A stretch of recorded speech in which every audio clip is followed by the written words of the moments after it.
is the Director of Corporate Citizenship for the Electronic Systems sector of the Northrop Grumman Corporation. And the NCTAF team first got to know Ted a couple of years ago when, as part of his work in development and outreach, he saw in the Learning Studios a potential volunteer channel for current and retiring employees at Northrop Grumman. Ted understands the power of collaboration and relationships. I read a great article the other day in the Career Communications group where Ted talks about the first time he really had a mentor and how that changed his life and made him realize about the power of collaboration. And so I think that this speaks to why Ted is so dedicated to initiatives like the Learning Studios today. So we've given Ted an important job today as we ask him to give the call to action for us all, but we think no one does it better. So Ted, thanks.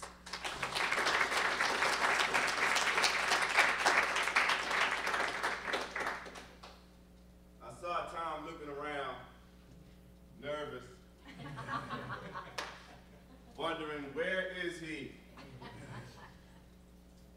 The same worry and concern that we have as a company when we turn around and we can't find today's engineer. That is why we support a lot of the various STEM programs. This is real for us. Every time I'm asked to speak at a conference, one of the first things I do is I go on our own careers website and I type in keyword engineer and I put in a radius of 50 miles. Today, there are 287 open positions. Today, we cannot find enough technical professionals to fill those jobs. This is real for us. We recognized more than 10 years ago when we looked around, and Godfrey, thank you for bringing this up. We looked around our own company and said, gee, everyone looks the same.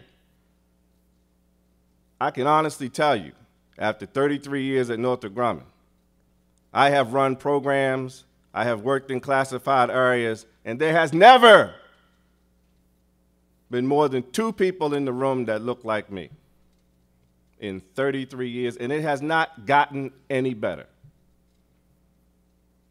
Why is that significant? Because those 287 jobs, we cannot fill them because enough kids are not being interested in math and science today. Sure, the young, the bright, the talented, those from the affluent neighborhoods have the access to opportunity. I'll say it again. They have the access to opportunity to succeed. Sylvan Learning Center tutors, paid professionals coming into their home. That will never give us enough engineers for what we need to do tomorrow. I stand in the back of the room often and I look around and I'm so happy to see more of the technical professionals and administrators starting to use technology. You know, they put these pads and these pencils in the middle of the tables. Look how many are still on the tables. Because we're using technology. We're using iPads. We're using our smartphones. That is where our kids are. Administrators and teachers, I applaud you.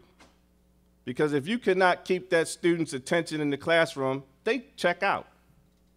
And they check out because, like you've seen, the reason the NCTAF model works, because it's hands-on and it's exciting and it makes the content real. It makes it real. We support a plethora of programs. And Donna, I'm so happy to hear that we're mapping now to preschool because, as you are aware, we stepped into preschool last year. We have a tremendous number of high school programs. We mentor high school students. Been doing it for 14 years. From Baltimore City. And I know we're recording this, so I'll say this nicely. There weren't all proponents in our company of going to Baltimore City. The first 10 years, we got pushback. Why is it in Anne Arundel County? Why is it in Baltimore County? Because when I look around the company, there's not a lot of people here from Baltimore City. The largest metropolitan area next to our company gives us the fewest number of employees. What's wrong with that? What's wrong with that equation? Access to opportunity. So we provided that access to opportunity to young high school students who had the aptitude, because let's all face it, you know, I have an associate's degree, bachelor's of science degree in engineering, master's from Johns Hopkins. It was not easy. So why give a kid a false sense of hope if they can't achieve? So we're finding students who have the aptitude to achieve in engineering school, and we're simply giving them access to opportunity. 8 of those students now work for us. They've gone on to college, got their engineering degrees, and work for us. My competitors in the room, Boeing, Verizon, Raytheon's not here, amazingly absent. We will give you the documentation on how to run a similar program. When I meet a lot of my peers in other companies and we ask them, well, what are you doing? We're giving money, we're doing this. That's not enough. You need to engage your people. You need to bring those students into your company and show them what the real world, what is the goal at the end of those 4 years of college? We will give you the documentation on how to run that program. We don't want to patent it. And we don't want to patent it because it is not Northrop Grumman's problem. It is not Baltimore County's problem. It is not Howard County's problem. Ladies and gentlemen, this is a national issue. And I was so glad to hear and see our president putting his money where his mouth is. Because he knows some things that, I don't know too many clear professionals in the room, but some of us know some things that make us pretty scary. And last night, I don't know if anyone stayed in this hotel, but we all slept very comfortably. We all felt safe and secure. Why is that?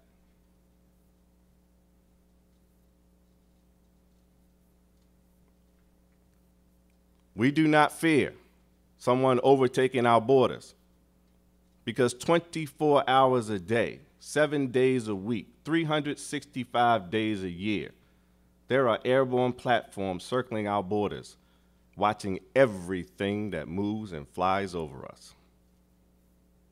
That's the type of technology we've designed in the past.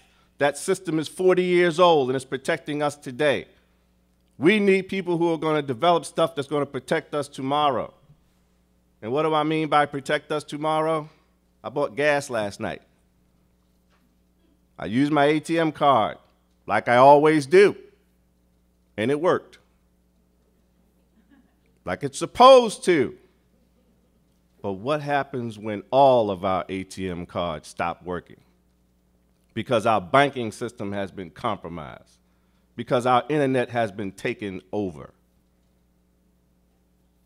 If you haven't seen the movie Armageddon, you will be ready for panic and complete chaos. Think about your own wallets right now. We don't carry cash. We rely on electronic means. I pay my mortgage electronically. We take it for granted. Cybersecurity right now is probably the most important thing we could get our young kids engaged in. When Sandy came up the coast, and this story I love.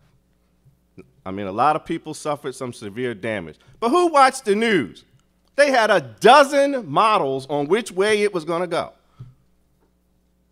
Remember 10 years ago when Katrina hit? They couldn't get it right.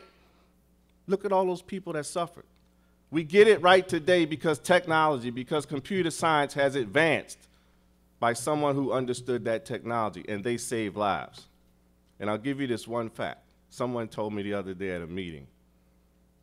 If you were in New Jersey and you had no power, but you had a Toyota Prius hybrid, do you know that that hybrid batteries are 230 volts? You can cut that in half and power your house and just turn on the engine when the batteries go down. I'm going to get me one of those. I'm going to get me one of those. Because I live in a power outage prone area. I have 2 generators now, and I just think I need to get me a Prius. But ladies and gentlemen, I can't stress it enough. I've worked in a lot of areas on a lot of classified programs, and like I said, I am scared. From what I know about the education system today, from what I know about the kids who are shying away from math and science, you know, you simply do the extrapolation out 15 years from now, we have a serious issue. I'm looking forward to the day, and we all worked on the state STEM task force report, and I fought hard for this, but it didn't make it into one of the 7 recommendations.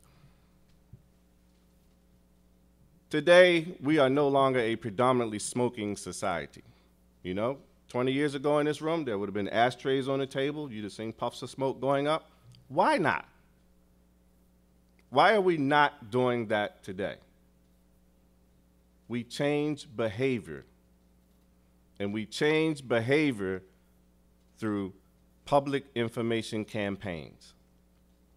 Everywhere you went, on the side of the carton, stop smoking, ads on buses, TV, everywhere you saw the dangers of smoking. So society changed its behavior.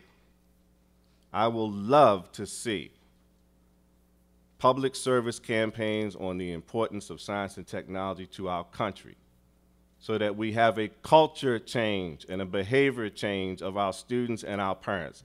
The lady who asked the question about how do these initiatives continue on without funding because grant funding runs out, we use them to change culture and behavior so that it is self-sustaining, so that everyone gets the message.